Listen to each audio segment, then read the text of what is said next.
अपने संबंधों में समरसता, समानता और सुख लाने के लिए क्या करना है? देखो, हम सभी, पूरा विश्व के जितने भी मनुष्य आत्माएं हैं, हम एक ही परम पिता परमात्मा के बच्चे हैं। वो हमारा पिता है और हम सब मनुष्य आत्माएं हैं और आत्मा का पिता है परमात्मा। तो हमारे दृष्टि में सभी के लिए आत्मिक भाव होना चाहिए। अगर शरीर रूप में हम देखते हैं तो हर एक के माता पिता अलग हैं। मेरे माता पिता अलग हैं जिन्होंने मुझे जन्म दिया, आपके माता पिता अलग हैं। तो जितने भी मनुष्य इस धरती पर हैं, सबके माता पिता अलग अलग हैं। लेकिन आत्मिक दृष्टि से एक शरीर है और एक आत्मा, दोनों ही, इस शरीर में आत्मा भी बैठी है ना, तो आत्मा ही इस शरीर को चला रही है। आत्मा निकल जाती है तो शरीर काम करता है? नहीं करता ना। तो आत्मा ही इस शरीर को चलाने वाली शक्ति है। ये शरीर तो नश्वर है और आत्मा है अमर, वो कभी मरती नहीं है। इस शरीर को छोड़कर किसी दूसरे शरीर में प्रवेश कर जाती है और वहां अपना कार्य शुरू कर देती है उस शरीर के द्वारा। यह है आत्मा का फंक्शन। और शरीर, जब तक आत्मा शरीर में बैठी है तब तक ये शरीर काम कर रहा है। आत्मा इस शरीर से निकल जाएगी, आत्मा यहाँ होती है, ये स्थान है आत्मा के अंदर, यहाँ आत्मा बैठती है। तो आत्मा जब शरीर से निकल जाएगी तो ये शरीर क्या हो जाएगा? मिट्टी कहते हैं ना, मृत्यु हो जाती है और इसको जला देते हैं। तो ये तो नश्वर है और आत्मा मरती नहीं है।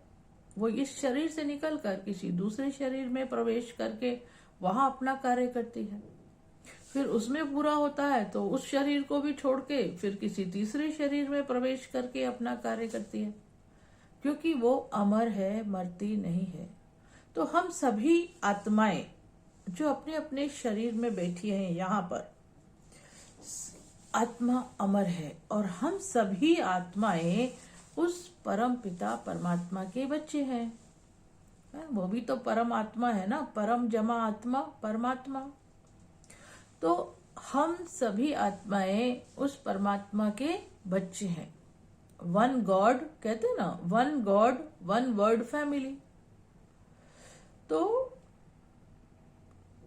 एक परिवार, जब भी आप किसी को देखो, अपने घर, एक छोटा सा हमारा घर है ना जिसमें 4-5 सदस्य रहते हैं, उनको हम कहते हैं ये मेरा परिवार है, उसको हम परिवार मानते हैं। बाकी और आस पड़ोसी है, इसको बोलते हैं ये तो पड़ोसी है, वो तो और दूर का पड़ोसी है, वो तो और दूर वाला है, ऐसे कहते हैं ना। मन में ये भाव रहता है।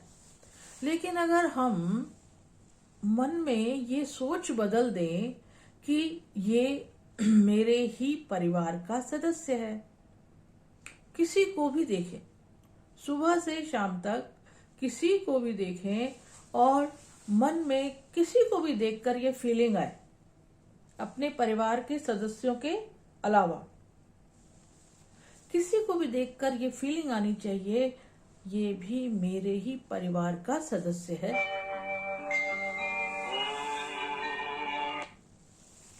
तो क्या ये भी मेरे ही परिवार का सदस्य है?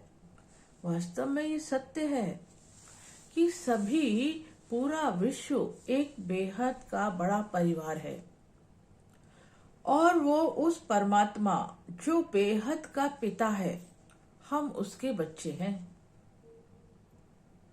तो हमें सबको आत्मिक दृष्टि से देखना चाहिए और जब हम उसको देखें तो सोचें ये मेरे ही परिवार का सदस्य है, चाहे कोई कैसा भी हो। सब अलग अलग है ना, एक ना मिले दूसरे से।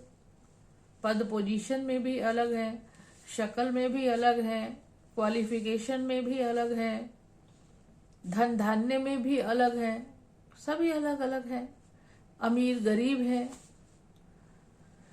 तो सभी हमारे परिवार का सदस्य हैं। हमारा एक परिवार है और एक हमारा पिता है परमात्मा। जब हमारी ये बेहद की दृष्टि हो जाएगी, बेहद की सोच हो जाएगी, तब हम किसी के प्रति ईर्ष्या नहीं करेंगे, किसी के प्रति घृणा नहीं आएगी, तेरा मेरा नहीं आएगा। तो ये भाव मन में इमर्ज करें, फीलिंग ये लेकर आए अपने मन में, और यही सत्य है। हम इस देह रूप में अलग अलग हैं, अलग अलग पार्ट बजा रहे हैं, लेकिन आत्मिक रूप में हम पूरे सभी मनुष्य इस दुनिया में जो भी हैं वो सब भाई बहन हैं, क्योंकि हमारा पिता एक है परमात्मा। तो जो उसको हम माता पिता भी कहते हैं ना, तुम ही हो माता पिता, तुम ही हो बंधु सखा, तुम ही हो। तो जो वो हमारा माता पिता है, जिसको हम कहते हैं ओ गॉड फादर हेल्प मी, तो वो हर संबंध में हमारी मदद करता है, वो सक्षम है हर संबंध निभाने में। वो माता पिता है तो बंधु सखा भी है, सब कुछ है वो। तो उसके हम सब बच्चे हैं। पूरी दुनिया के जितने भी मनुष्य मात्र हैं, जितनी भी आत्माएं हैं, वो सब उसी के बच्चे हैं। तो हम सब क्या हो गए?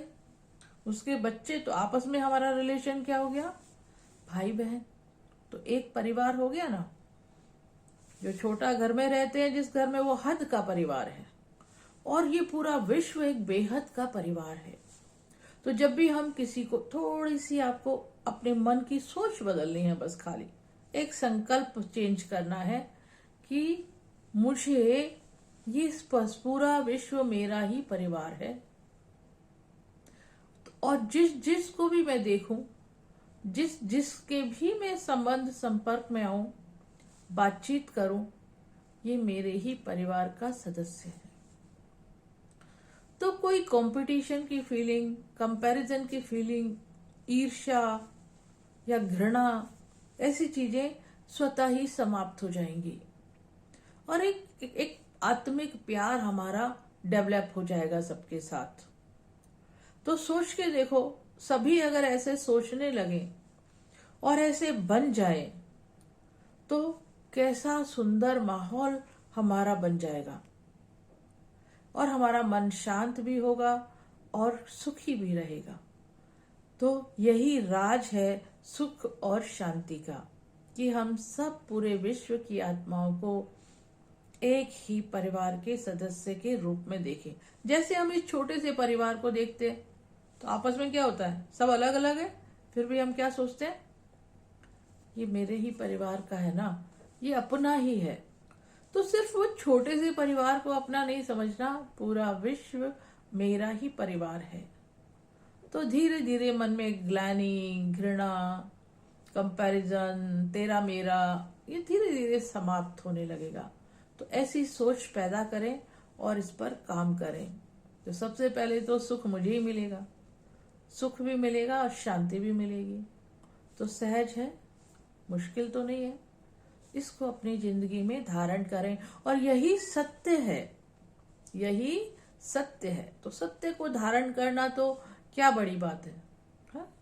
सत्य तो हम खुद ही जानते हैं कि सत्य ही ठीक है, उसी पर चलना चाहिए।